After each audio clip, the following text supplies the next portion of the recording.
நடிகர் விஜய்க்கு தமிழ்நாட்டிலேயே கோடிக்கணக்கான ரசிகர்கள் உள்ளார்கள். அவர் தனது ரசிகர் மன்ற நிர்வாகிகள் மற்றும் உறுப்பினர்களை நம்பி தன்னை தலையில் வைத்து கொண்டாடும் தமிழ்நாட்டுக்கு நல்லது செய்ய வேண்டும் என்ற எண்ணத்தோடு தமிழக வெற்றிக் கழகம் என்ற கட்சியை தொடங்கினார்.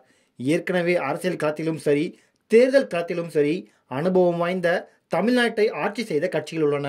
இப்படி இருக்கையில் அடுத்த ஆண்டு நடைபெறவுள்ள சட்டமன்ற பொதுத் தேர்தலில் விஜயின் தமிழக வெற்றிக் கழகம் முதல் முறையாக தேர்தலை எதிர்கொள்ள உள்ளது. அதற்கு தனது கட்சி நிர்வாகிகளை தயார் செய்யத்தான் விஜய் மாநாட்டை நடத்துகிறார் என கூறப்படுகிறது. கட்சி தொடங்கிய 2வது ஆண்டில் 2வது மாநில மாநாடு நடத்தப்படுகிறது.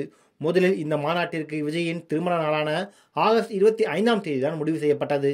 ஆனால் காவல்துறை தரப்பில் 21ஆம் தேதி நடத்திக்கொள்ள அறிவுறுத்தப்பட்டதால் 21ஆம் தேதி மாநாடு நடைபெற இருக்கிறது. 21ஆம் தேதியான இன்று மாநாடு நடைபெறுகிறது. மாநாட்டில் கலந்து கொள்ள நேற்றிலிருந்தே தொண்டர்கள், விஜய் ரசிகர்கள் என பலரும் மதுரையை நோக்கி படையெடுத்த வண்ணம் உள்ளனர்.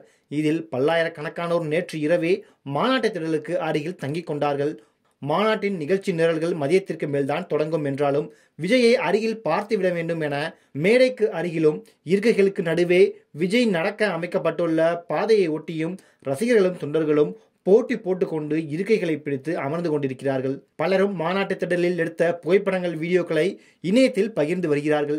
மேலும் சிலர் ஏற்கனவே எடுத்த புகைப்படங்கள் மற்றும் வீடியோக்களை தங்களது சமூக வலைதள பக்கத்தில் வீடியோக்களாக பகிர்ந்து வருகிறார்கள். குறிப்பாக மாநாடு மதுரையில் நடப்பதால் மதுரையின் அடையாளங்களில் ஒன்றாக இருக்கக்கூடிய கள்ளழகருக்கு எழுதப்பட்ட பாடலை விஜய்க்கு போட்டு பகிர்ந்து வருகிறார்கள். அந்த வீடியோ தற்போது இணையத்தில் வேகமாக பரவி வருகிறது. குறிப்பாக அழகரு வாராரு நம்ம அழகரு வாராரு என்ற பாடல் விஜய்க்கு நன்றாக பொருந்தி போயுள்ளதால் அந்த வீடியோ தற்போது இணையத்தில் வேகமாக பரவி வருகிறது.